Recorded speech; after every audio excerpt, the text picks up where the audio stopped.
입니다. 주님이 우리를 사랑하셔서 존귀하다 하시니 우리가 얼마나 값지고 귀한 사람인지를 깨달아가고 있습니다. 하나님의 사랑받은 자로서 합당한 삶을 살아가는 주의 백성들 되도록 주께서 함께하여 주시옵소서. 이 아침에도 하나님의 말씀 앞에 우리 자신을 세워 우리의 길이 되시고 진리가 되시는 주님을 알아가고자 합니다. 계시의 영이신 성령께서 친히 이곳에 함께하여 주셔서 말씀을 듣고 또 깨닫는 은혜와 은총을 누리게 하시고 다시 새 삶을 결단하는 복된 시간으로 인도하여 주옵소서.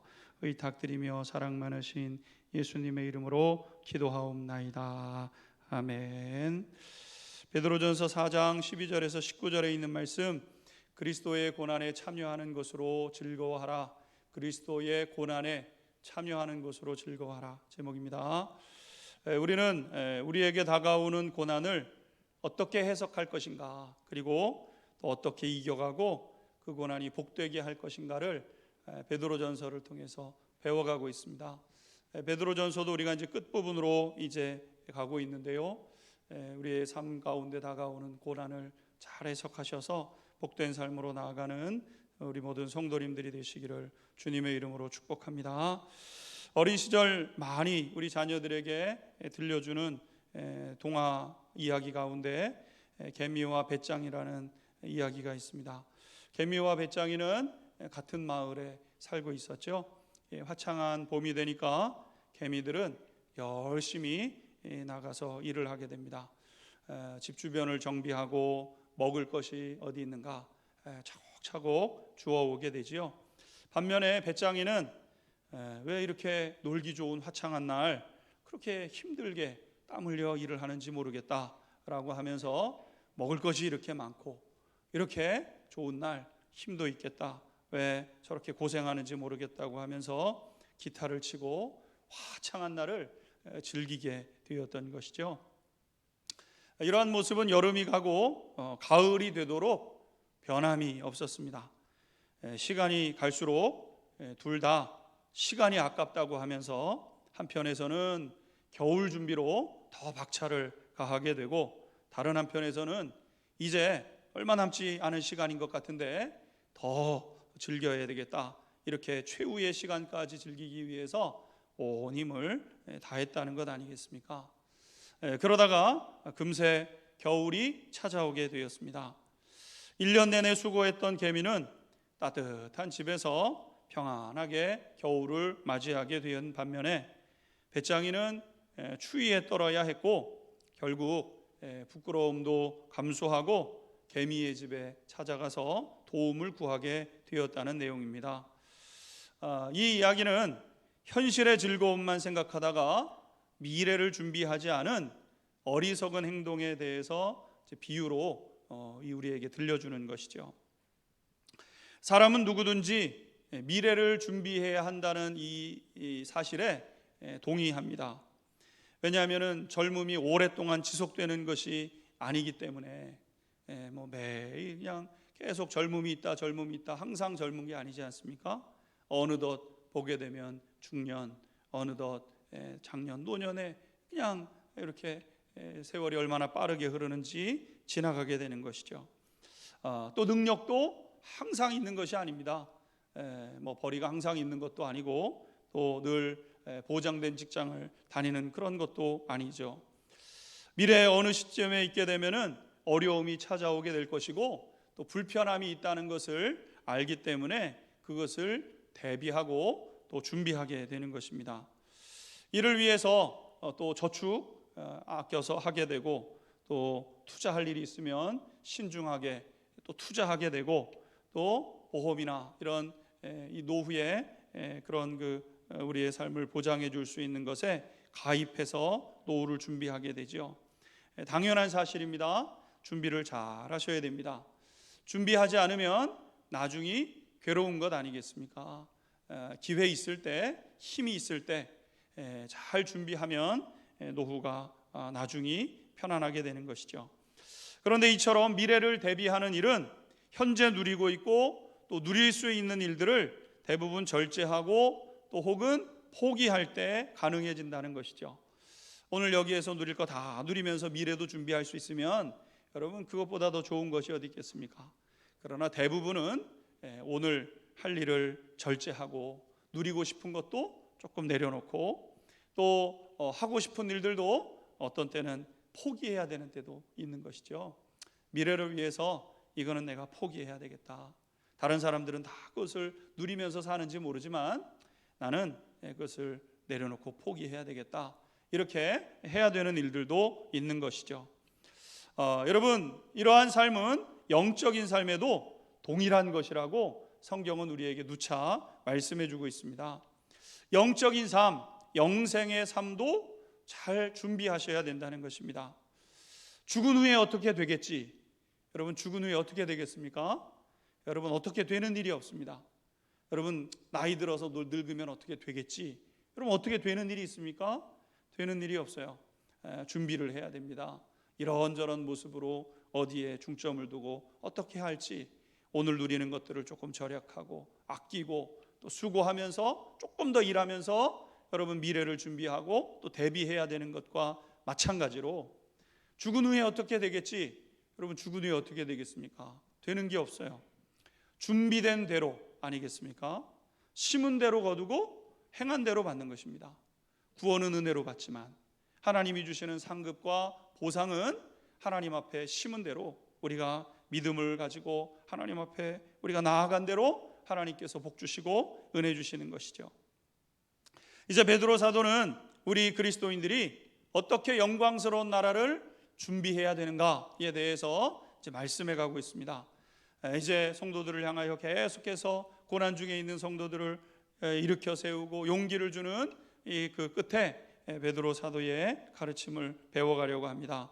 사도 베드로는 편지를 받는 성도들에게 이렇게 말씀하고 있습니다. 12절 말씀 읽고 우리 하나님의 말씀 계속해서 공부해 가도록 하겠습니다. 12절 함께 읽겠습니다. 시작. 사랑하는 자들아, 너희를 연단하려고 오는 불시험을 이상한 일 당하는 것 같이 이상히 여기지 말고. 너희를 연단하려고 오는 불시험, 아주 그냥 끔찍한 시험, 그 시험을 당할 때 이상하게 왜 이런 일들이 나에게 오는가, 이렇게 이상히 여기지 말라, 이렇게 말씀하고 있습니다. 다른 번역서에 보게 되니까 너희가 당하는 불같이 호되인 시련에 놀라지 말아라, 이렇게 말씀하고 있습니다. 그러니까 불같이 호되인 시련, 여러분 우리가 아는 것처럼 초대교회 성도들이 겪는 고난은 호되인 시련, 극심한 고통이었습니다. 여러분 재정적으로 손해를 보고 또 불이익을 당하는 것만 해도 여러분 얼마나 감당하기 어려운 고난입니까? 내가 내 믿음 지킨다고 하다가 여러분 재정적으로 여러분 큰 손해를 봤어요. 여러분 이게 얼마나 우리의 삶에 감당하기 어려운 일입니까? 그런데 초대교회 성도들은 그것 정도가 아니죠. 우리가 이미 앞에서 보았던 것처럼 감옥에 갇히게 되고, 그래도 운이 좋아서 감옥에 갇히는 정도지 어떤 경우는 고난을 당하고 극심한 죽음에, 잔혹한 죽음에 처해지는 이런 것이 초대교회 성도들의 모습 아니었습니까? 예수쟁이라는 그 이유 하나 때문에 감옥에 갇히고 또 고문을 당하고 자신뿐만 아니라 온 가족이, 그 어린 아이들이 뭘 알고 있겠어요? 그러나 그 천진난만한 그 아이들까지, 자녀들까지 다 잔혹한 죽임을 당하고 자신도 죽임을 당하는 이러한 끔찍한 상황 속에 이 초대교회 성도들, 오늘 베드로전서를 받아보는 성도들의 이 모습이 그러했던 것 아니겠습니까? 그런데 오늘 이러한 성도들을 향하여 뭐라고 얘기하고 있습니까? 이런 일 당하는 것 이상히 여기지 말아라. 왜 이런 일이 나한테 찾아오는가? 왜 시대에 이런 일들이 있어서 나한테 이런 고난이 다가오지? 이렇게 이상히 여기지 말라는 것이죠. 호되인 시련에 놀라지 말아라. 어떡하지? 막 불안해하면서 여러분 그렇게 놀라지 말라고 이야기하고 있는 것이죠. 왜 그렇습니까? 예수 믿는 길이 바로 그 길이기 때문에. 여러분, 예수를 믿는 길은 박수와 갈채를 받는 길이 아니죠. 박수와 갈채는 천국 가서 받게 되는 것이고, 이 땅에서는 하나님이 은혜 주셔서 잠깐 누리면 누리는 것이고, 그렇지 않으면 다시 내려놓고 믿음의 여정을 걸어가는 것이 신앙의 길입니다. 예수 믿는 길은 예수님이 고난당하셨던 것 같이 고난받는 길이 예수 믿는 길인 것이죠. 오해받고 때로는 미움당하고 불이익과 고난당하는 길, 그 길이 예수 믿는 길이라고 할 수 있습니다. 이러한 고난은 과거에만 있었던 것이 아닙니다. 언제든지 누구에게든지 찾아올 수 있는 고난인 것이죠. 저 옛날에 기독교에 어떤 것이 그랬을 때 있었던 것이 아니죠. 어느 순간에 우리에게도 이렇게 다가올 수 있죠. 지난 주간에 파키스탄에서 대학 부총장으로 일하시는 목사님이 이렇게 오셔서 한번 만져 뵌 적이 있었습니다. 파키스탄에서의 그리스도인들은 최하층민이고 메이저들은 이슬람, 그 다음에 힌두교를 믿는 그런 그 힌두교 신봉자들, 기독교인들은 저 아래요. 쓰레기를 줍고 가장 더러운 일들을 하면서 사실 글도 깨우치지 못하는, 사회적으로 그런 것들이 보장되지 않기 때문에 그렇게 하면서 그 삶을 살아가고 그들을 돕고 그들을 세우는 일을 하시고자 그런 일들을 하신다는 이야기를 들었어요. 여러분, 고난은 과거에만 있었던 것도 아니고요, 저 먼 나라에만의 일이 아니죠. 어느 순간에 자칫하면 바로 내 앞에 다가와 있는 일이고 또 우리가 경험하게 될 수 있는 그러한 일 아니겠습니까? 사랑하는 성도 여러분, 삶의 고난을 만나셨습니까? 뜻하지 않는 오해를 받고 또 미움과 멸시를 당하면서 직장에서 불이익을 크게 당하고 계십니까? 여러분이 당하는 불같이 호된 시련에 오늘 사도 베드로가 얘기하고 있는 것처럼 놀라지 마셔야 돼요. 왜 내가 이런 고난을 당해야 되는가? 의문을 가질 필요도 없어요. 이상하게 여길 필요가 없어요. 고난이 왔구나, 고난의 때가 다가왔구나, 이렇게 이 사실을 받아들여야 된다는 것이죠. 여러분, 마음을 딱 정비하셔야 돼요. 이게 예수 믿고 걸어가는 길의 모습이죠. 물론 하나님 은혜 주셔서 평안하게 걸어갈 때는 평안하게 걸어갑니다. 그러나 고난이 다가왔다고 이상하게 여기거나 왜 왔냐고 우리가 거리를 둘 필요가 없는 겁니다. 마음을 정비하고는, 그리고는 다시 침착하게 하나님의 말씀을 딱 들여다보셔야 돼요. 그 안에 길이 있고 또 그 안에서 우리가 복된 걸음을 걷게 되는 것이죠. 13절 14절 계속해서 읽도록 하겠습니다. 본문 13절 14절 말씀 함께 읽겠습니다. 시작. 오히려 너희가 그리스도의 고난에 참여하는 것으로 즐거워하라. 이는 그의 영광을 나타내실 때에 너희로 즐거워하고 기뻐하게 하려 함이라. 너희가 그리스도의 이름으로 치욕을 당하면 복 있는 자로다. 영광의 영 곧 하나님의 영이 너희 위에 계심이라. 아멘. 너희가 그리스도의 고난에 참여하는 것으로 즐거워하라. 고난이 다가왔을 때 왜 나에게 이런 고난이 왔는가 이상하다고 여기고 놀라고 두려워서 어쩔 줄을 모르고 그렇게 할 이유가 없다는 거예요. 고난이 다가왔으면 고난이 다가왔구나. 그리고 뭐라고 합니까?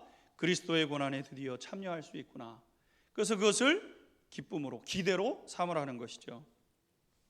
여러분, 이것은 사도 베드로만의 가르침이 아니고 사도 바울께서도 그가 그 고난 중에서 이 빌립보서에 보게 되면 기뻐하고 또 기뻐하지 않습니까?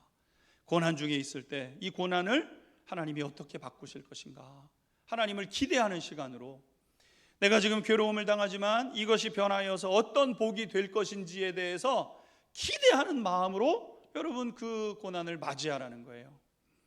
여러분, 사랑하는 성도 여러분, 주님을 기억하고 그분의 고난에 참여하는 것으로 즐거워하라, 이렇게 당부하고 있습니다. 우리 믿는 사람들은 언제든지 주님을 꼭 기억하셔야 돼요. 주님은 저 멀리 계시고 주님의 삶과 우리의 삶이 멀리 있는 그런 삶이 아닌 것이죠. 우리 예수님은 보살핌을 필요로 한 사람들을 찾아다니시고 약자를 도와주셨지만 그런 예수님 오해받고 공격받지 않으셨습니까?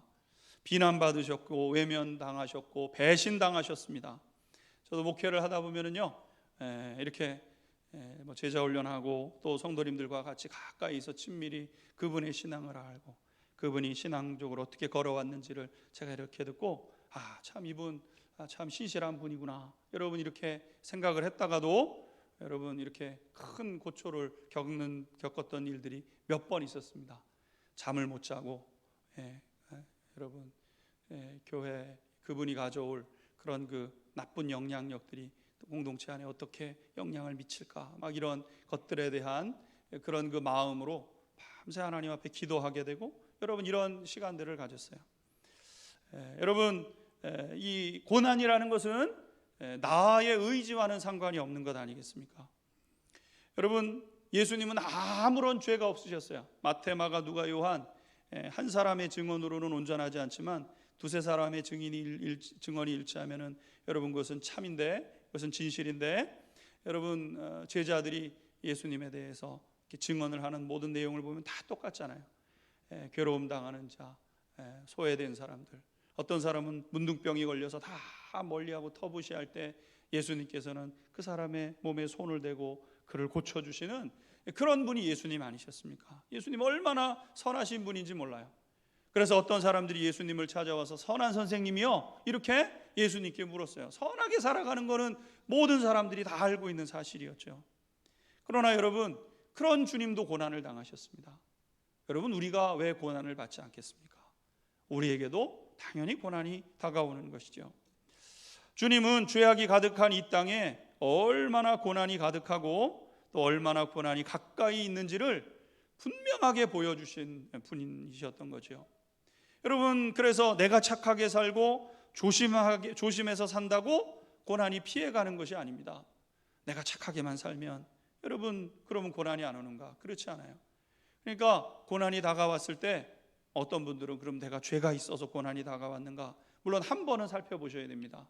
내가 내 죄로 인한 고난은 아닌지 한 번은 살펴봐야 되지만, 여러분 너무 고난에 대해서 이렇게 들여다볼 필요가 없어요.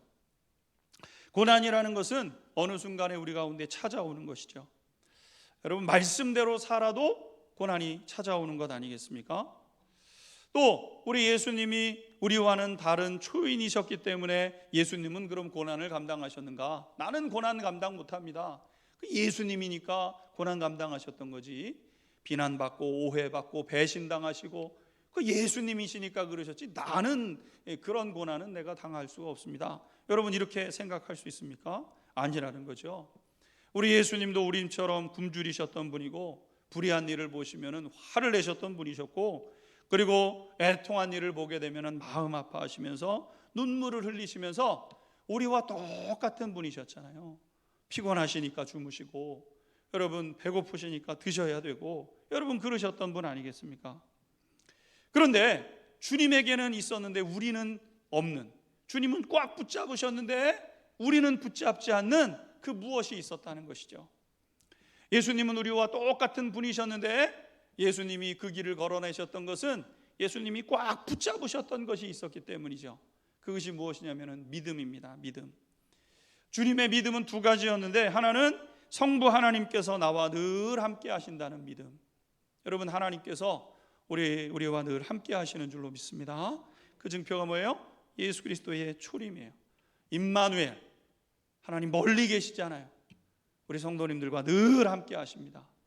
결코 떠나지 않는다 그랬어요. 버리지 않는다 그랬습니다.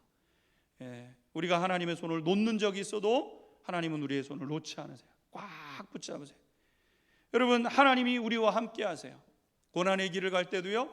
고난의 길을 갈 때도 우리 하나님 우리와 함께 하십니다. 이게 예수님의 믿음이었어요.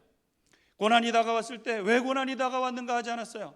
고난 중에도 하나님이 나와 함께 하신다는 이 분명한 믿음이 예수님의 믿음이었던 것이죠. 또 하나님의 말씀이 나를 통해서 이루어진다. 하나님의 말씀은 이루어진다. 나를 통해서. 내가 하나님의 말씀을 따라 걸어가면 하나님의 말씀 그대로 이루어지는 것을 분명히 믿고 걸어가셨던 분 아니겠습니까?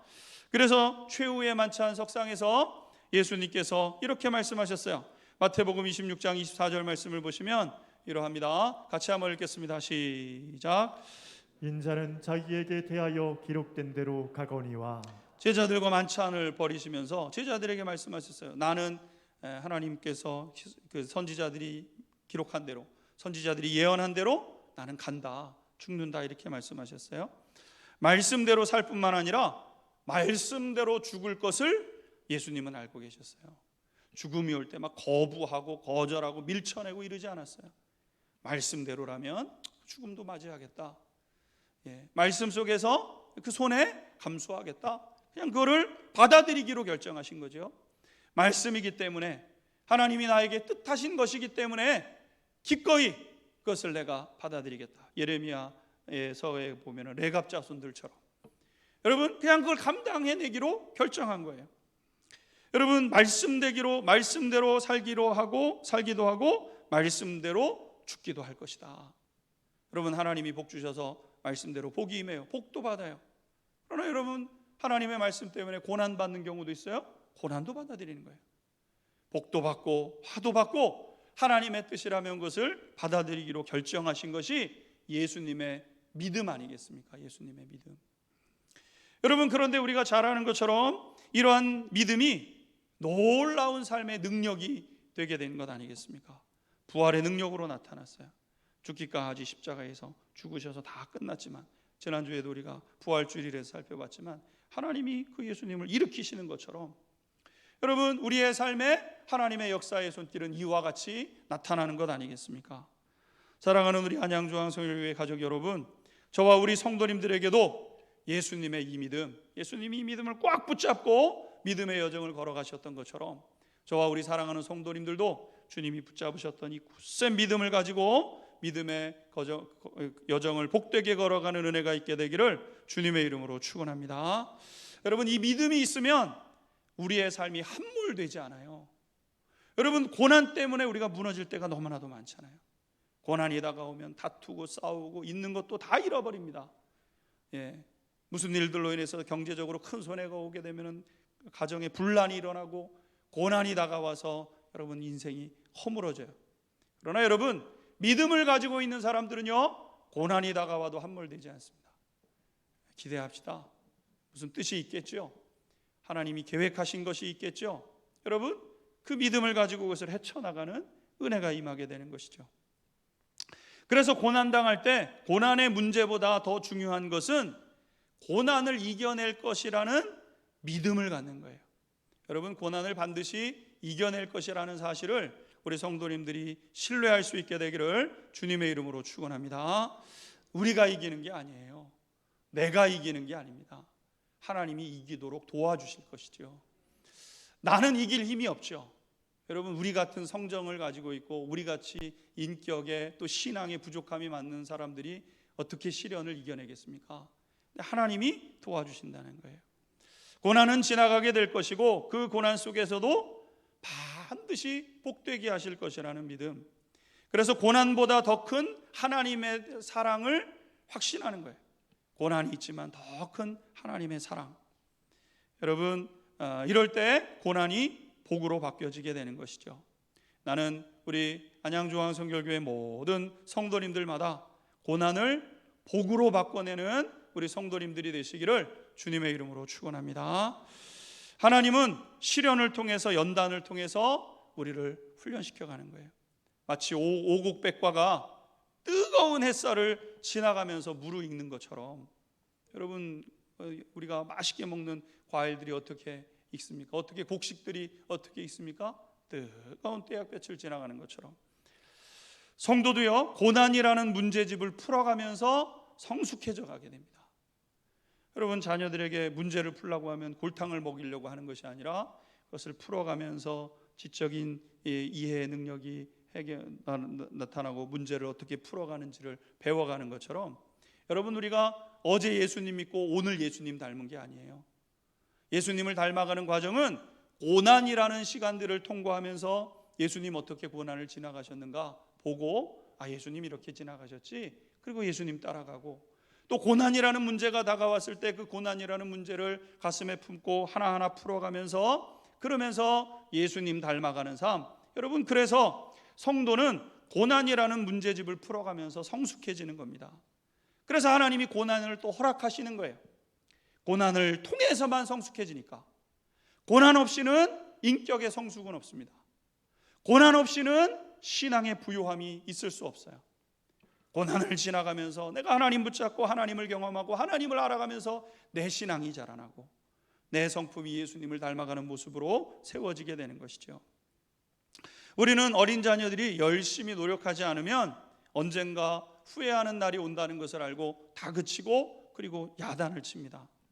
그래서 최선을 다해야지, 잘하고 못하는 건 두 번째예요.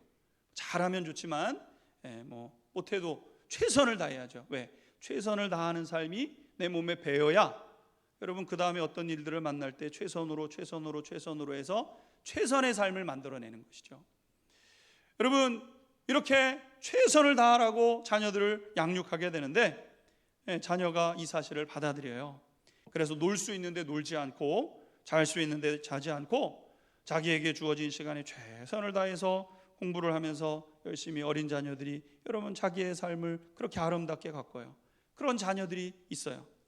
반면에 어떤 아이들은 놀고 싶을 때 놀고 먹고 싶을 때 먹고 여러분 그러는 자녀가 있다고 생각해 보면 여러분 어떤 결과가 주어지겠습니까?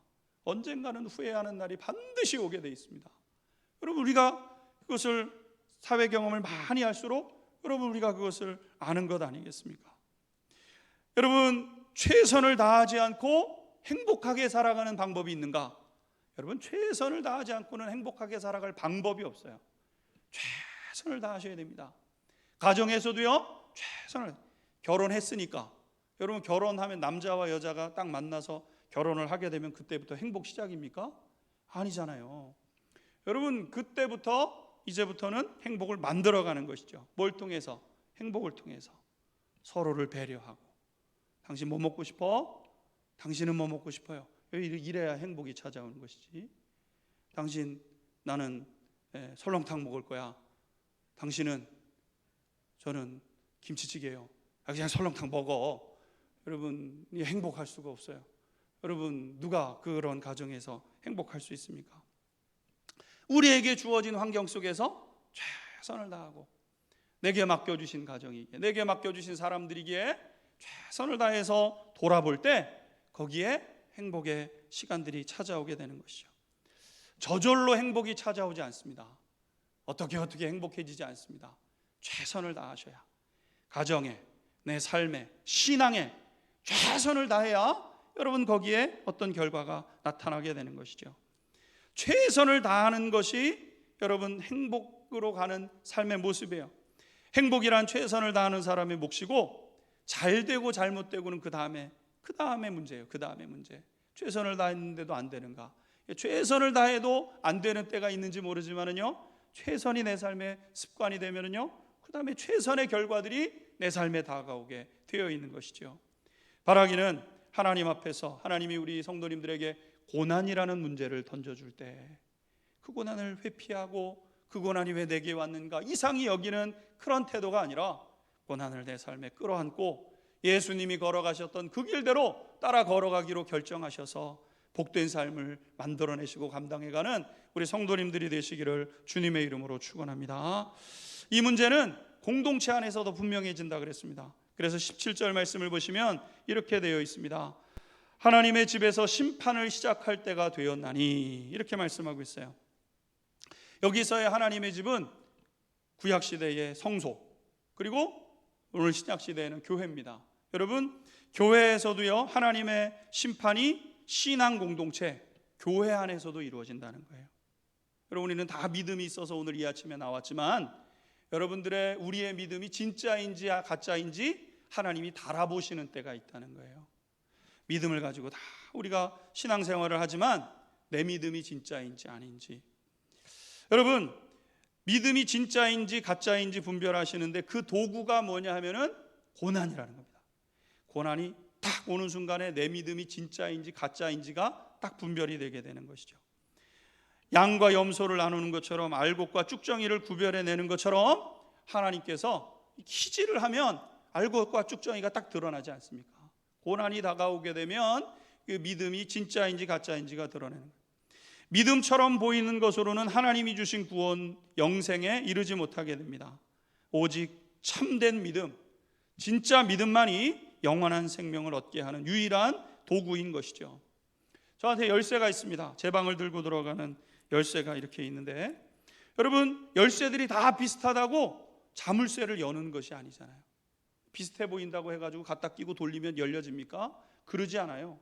딱 맞는 열쇠이어야만 자물쇠를 열고 들어갈 수 있습니다. 천국에 들어가는 여러분 이 믿음이라는 열쇠도요 정확하고 바른 믿음이어야만 여러분 천국에 들어가는 열쇠가 되는 것이죠.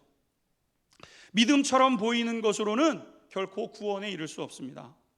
진짜 믿음은 고난 속에서 반짝반짝 빛나는 그런 것이 고난이죠. 그렇다면 우리 성도님들의 믿음은 진짜 믿음이십니까? 내 믿음은 진짜인가요? 천국에 들어갈 수 있는 그 믿음을 우리 성도님들이 갖고 있습니까? 여러분, 배짱이는 땀 흘려 일하는 거 싫어했죠. 왜냐하면 따뜻한 햇빛이 있고 먹을 것이 넘쳐 있는데 뭐 그렇게 애쓰고 수고하는가 싶었습니다. 그러나 여러분, 겨울이 다가왔습니다. 우리 역시 오늘 이 세상에서의 삶만 이 세상 살만한데 죽은 거는 죽은 후에 어떻게 생각해보지. 여러분, 죽은 후에 생각해볼 수가 없는 것 아니겠습니까? 우리 성도님들은 영혼에 대해서 준비하고 계시는지요? 주님이 누리신 영광과 상급을 딱 바라보고 주님이 분명히 우리에게 길이 되어 주셨어요. 내가 곧 길이라고 말씀하셨어요. 주님의 그 길로 따라 걸어가야 됩니다. 여러분, 의를 행하다가 말씀대로 살다가 욕을 받는 때 여러분 이상히 여기시면 안 돼요. 이 올 것이 왔구나. 내 믿음이 어떠한가가 드러나는구나. 딱 믿음을 가지고 주님 앞에 서는 것이죠. 예수님께서 마태복음 5장 10절에서 12절에 이렇게 말씀하셨습니다. 마태복음 5장 10절 12절 같이 한번 읽겠습니다. 시작. 의를 위하여 박해를 받는 자는 복이 있나니 천국이 그들의 것임이라. 나로 말미암아 너희를 욕하고 박해하고 거짓으로 너희를 거슬러 모든 악한 말을 할 때에는 너희에게 복이 있나니 기뻐하고 즐거워하라. 하늘에서 너희의 상이 큼이라. 너희 전에 있던 선지자들도 이같이 박해하였느니라. 아멘. 10절 다시 띄워주세요. 의를 위해서 박해를 받는 자는 복이 있나니. 여러분, 우리가 믿음의 길을 걸어가면서 아무런 잘못이 없는데 우리의 삶에 고난이 다가와요. 그때 복이 있다는 거예요. 그때 복이. 그것을 통해서 우리는 믿음의 연단이 되어지고 예수님을 닮아가는 기회로 삼을 수 있는 것이고, 여러분, 그래서 우리는 점점 더 복된 삶으로 나가게 되는 것이죠. 12절에 보게 되면 기뻐하고 즐거워하라. 하늘에서 너희 상이 큼이라. 앞에 모든 믿음의 선조들이 그 길을 걸어갔고 그 복된 삶의 영광을 누리게 되는 것 아니겠습니까? 바라기는 우리 안양중앙 성결교회 모든 가족들마다 고난 앞에, 어떤 고난 앞에 이상히 여길 필요가 없어요. 민감해질 필요도 없어요. 고난이 다가오면 고난이 다가왔구나. 허리를 질끈 동여매고 이 고난을 어떻게 헤쳐나갈 것인가 딱 마음을 먹고 굳센 믿음, 주님이 가지셨던 바른 믿음을 가지고 헤쳐나감으로 말미암아 주님이 누리셨던 복되고 영광스러운 삶이 저와 우리 성도님들의 삶이 될 수 있게 되기를 주님의 이름으로 축원합니다. 같이 기도하겠습니다. 이 아침에 기도할 때 하나님께서 우리에게 주신 시험들이 있어요. 재정적인 위험, 또 관계의 어려움, 질병으로 인한 어려움, 이상히 여기지도 말고 여러분 그것에 대해서 놀라지도 마십시오. 하나님의 말씀을 딱 붙잡으십시오. 주님이 고난을 어떻게 통과하셨는가를 기억하며 진실하고 진실해지는 삶으로 주님 앞에 서가십시오. 하나님의 심판이 교회에 이미 시작됐어요. 교회에도 있습니다. 여러분, 내 믿음은 어떠한가? 고난 앞에 나는 불평원망하고 뛰쳐나가려고 하고 있지는 않은가? 주님 앞에서 온전한 믿음을 가지고 서게 하셔서 우리에게 주어질 모든 위험과 환난을 헤쳐나가고 이겨나가서 주님이 약속하신, 주님이 보여주신 많은 믿음의 선조들이 보여주고 사도들과 선지자들이 걸어갔던 그 복된 걸음을 따라가는 주의 백성들 되게 하셔서 천국에 섰을 때 무한한 영광과 상급을 다 누리는 부요로운 주의 백성들로 서게 하여 주옵소서. 말씀 기억하면서 주여 세 번 부르시고 함께한 목소리로 기도 올리겠습니다. 주여 주여 주여. 아버지 하나님, 오늘 이 아침에도 하나님을 의지하며 주님 앞에 믿음으로 서게 하셔서 감사합니다. 우리의 삶 가운데 다가온 이 고난의 때를 아버지 하나님 헤치고 나갑니다. 그리고 앞으로 우리에게 다가올 고난의 시간들을 준비하며 대비합니다. 아버지 하나님, 고난이 다가왔을 때 어찌하는 것이 아니라 오늘 작은 일에 아버지 하나님 승리한 것이 아버지 하나님 우리의 삶의 큰 승리로 이어지게 될 줄 믿사오니 주님 바라보고 소망하는 주의 백성들마다 복되게 하여 주옵소서. 아버지 하나님 호된 시련에 아버지 하나님 놀라지 않고 이상히 여기지 않고 아버지 하나님 주님도 당하신 고난인데 주님도 선하게 사시다가 고난 당하셨는데 아버지 하나님 내 삶에 어찌 고난 없겠는가 아버지 하나님 깨닫고 그 길을 걸어가는 은혜의 역사 있게 하옵소서. 주님 아버지 하나님 주님도 배신당하셨는데 어찌 배신당하지 않겠습니까? 아버지 하나님 주님도 미움당하시고 주님도 아버지 하나님 오해받으셨는데 어찌 미움받지 않고 어찌 오해받지 않겠습니까? 아버지 하나님 인생길 걸어가며 주님 주시는 은혜와 소망으로 서가도록 은혜를 더하여 주옵소서. 오늘 우리에게 주어진 고난의 문제집을 하나하나 잘 풀어가는 주의 백성들 되게 하셔서 주님 앞에 섰을 때 칭찬받고 주님이 기뻐하시는 믿음의 선한 결실을 감당해내는 주의 백성들 되게 하여 주옵소서. 아버지 하나님 우리를 알곡과 쭉정이로 아버지 하나님 양과 염소로 아버지 하나님 그 나누실 때에 아버지 하나님 착하고 충성된 종과 악하고 게으른 종으로 나누실 때에 아버지 하나님 주님이 기뻐하시는 충성된 삶의 자리에 굳게 서는 주의 백성들 되게 하시고 영원한 천국에서의 풍성한 상급을 누리는 믿음의 백성들로 서도록 함께하여 주옵소서. 주님께 의지합니다. 사랑 많으신 예수님의 이름으로 기도 올립니다. 아멘. 하나님 우리 사랑하는 성도님들 세상길 걸어가며 아버지 하나님 이런저런 고난을 당합니다. 하나님 그때 아버지 하나님 감당치 못한 시험 주시지 않고 또 시험 당할 즈음에 또 피할 길도 허락하셔서 하나님 능히 감당하게 하시는 하나님이신 줄로 믿습니다. 인생길 되돌아보면 다 하나님의 은혜로 여기까지 왔기에 이후에도 하나님의 은혜로만 걸어갈 수 있음을 고백하며 고난이라는 아버지 하나님 그 문제집을 잘 풀어가는 우리 성도님들 되게 하여 주셔서 더 예수님 닮아가고 더 복된 삶, 그래서 고난이 바뀌어져서 복이 되어지는 귀한 역사가 있어지도록 함께하여 주옵소서. 하나님의 그 자녀들로서 영광스러운 자리에 굳게 서도록 성령께서 주어지는 한 주간도 복된 걸음 걷도록 동행하여 주옵소서. 의탁드리며 사랑 많으신 예수님의 이름으로 기도하옵나이다. 아멘.